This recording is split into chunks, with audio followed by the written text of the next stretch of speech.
tudo bom? Estamos com mais um episódio aqui do Direto ao Ponto. Meu nome é Paulo e continuamos conversando com o Dr. Pablo Canales. Tudo bom, doutor? Muito bem, graças a Deus. Hoje nós vamos falar um pouquinho de cuidando dos familiares, dando uma ênfase maior nos idosos.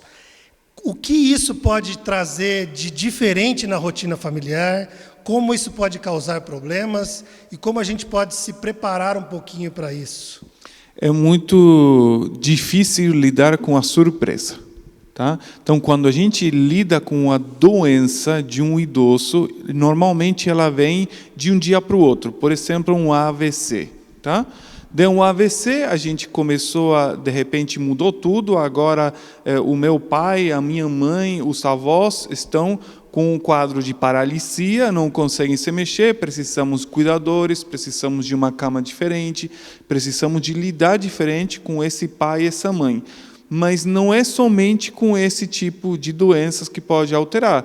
Muitas vezes é a morte de um deles e o fato dela ou dele ficar sozinhos faz que entre os filhos decidam trazer eles mais próximos para ter, por mais de que não tenha doença, o cuidado mais próximo com eles. Isso acontece em muitas famílias. O meu pai faleceu, eu trouxe a minha mãe mais perto para estar de olho, porque ela já está velhinha.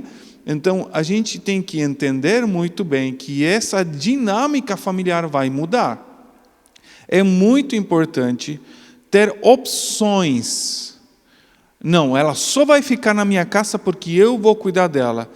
Muitas vezes, isso pode ser feito e muitas famílias, de fato, conseguem fazer isso. Mas, muitas vezes, a dinâmica familiar faz que isso seja muito difícil e precisamos ter a mente aberta para ter outras opções. Uma casa de cuidado ou o rodízio entre os irmãos, tá? Vai ficar uns meses comigo, vai ficar uns meses com o meu irmão, uns meses com a minha irmã, para ir revezando a responsabilidade e o peso do que representa cuidar de uma pessoa que já tem alguma dificuldade. É realmente um problema porque tem muitas nuances e diferenças nisso, né? Tem a questão econômica. Então, se eu estou ajudando, eu que vou ficar, os irmãos vão me ajudar, como é que vai ser essa redivisão econômica? Tem a questão também, das vezes, o idoso ser mais teimoso, não, eu não quero sair da minha casa, porque realmente tem uma questão emocional na casa envolvida. Os meus avós, por exemplo, o meu avô começou com Alzheimer, e ele morava com o meu pai, e nós entendemos que os meus tios e o meu pai entenderam que seria melhor se mudar para o meu outro tio que mora no interior do Paraná.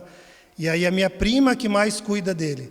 Mas ele ainda não é viúvo, se fosse já seria um outro problema, né? Então isso realmente é algo de se conversar e é difícil de você encontrar uma solução só, né? É muito importante manter esse nível de comunicação sem egoísmo, tá? Isso é muito difícil. No dia a dia, na hora de eu tratar no consultório uma pessoa com Alzheimer, no caso uma demência senil ou alguma outra alteração, a comunicação entre os filhos, entre os irmãos, tem que ser muito boa e sempre com carinho, prestando atenção na necessidade de cada um dos irmãos. Não todos os irmãos estão na mesma posição econômica, na mesma situação de espaço na casa para ter outra pessoa. Isso tem que ser muito conversado, tá? Buscando sempre o cuidado pelo pai e pela mãe que está doente e, ao mesmo tempo, respeitando sem que tenha rixa entre os irmãos, isso provoque uma divisão na família. Normalmente a gente percebe que se tem uma mulher, né, entre os irmãos, normalmente recai sobre ela, né? Se tem uma filha e 2 filhos, normalmente se fica na casa da filha, principalmente quando é com a mãe o problema, né? E realmente essa comunicação não é fácil, mas ela precisa acontecer, né? E aí, para você tentar tirar um pouco o egoísmo, tem que tentar manter qual é o foco da conversa. O foco aqui é o idoso. O foco aqui é o pai, a mãe, ou o avô, tá? Nunca é eu ou você ou os irmãos. Se você manter o foco no que é melhor para ele, às vezes facilita essa comunicação, né? E, ao mesmo tempo, cuidar do cuidador.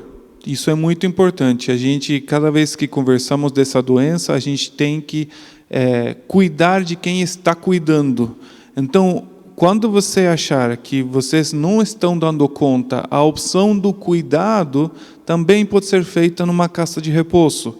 E isso não é denigrir a tua função, isso não é tirar a honra do filho para com o pai, senão é justamente porque você não dá conta disso, que você coloca num local onde vai ser aquilo, vai acontecer da melhor forma, tá? Obviamente tem lugares que são muito ruins, mas buscando um lugar apropriado dá para fazer. E se não trazer alguém para cuidar dentro de casa e você, cuidador, também ter o cuidado que você precisa, porque literalmente esgota a cabeça. Isso foi fantástico. Cuidar do cuidador foi fantástico. Hoje ainda nós temos muitos preconceitos, mas no Brasil está crescendo um pouquinho, até por mudança de cultura, os idosos vivendo até mais tempo, essa cultura de lares de idosos. Então vamos pesquisar mais, quebrar um pouquinho esse paradigma, quebrar esse preconceito, porque pode ser realmente a melhor opção para a pessoa que está precisando dessa ajuda. Ficamos por aqui hoje, tá bom? Muito obrigado pela sua presença. Não esqueça de se inscrever no nosso canal. Temos também o Facebook e o Instagram para você entrar em contato com a gente. E ficamos por aqui. Até a próxima. Tchau, tchau.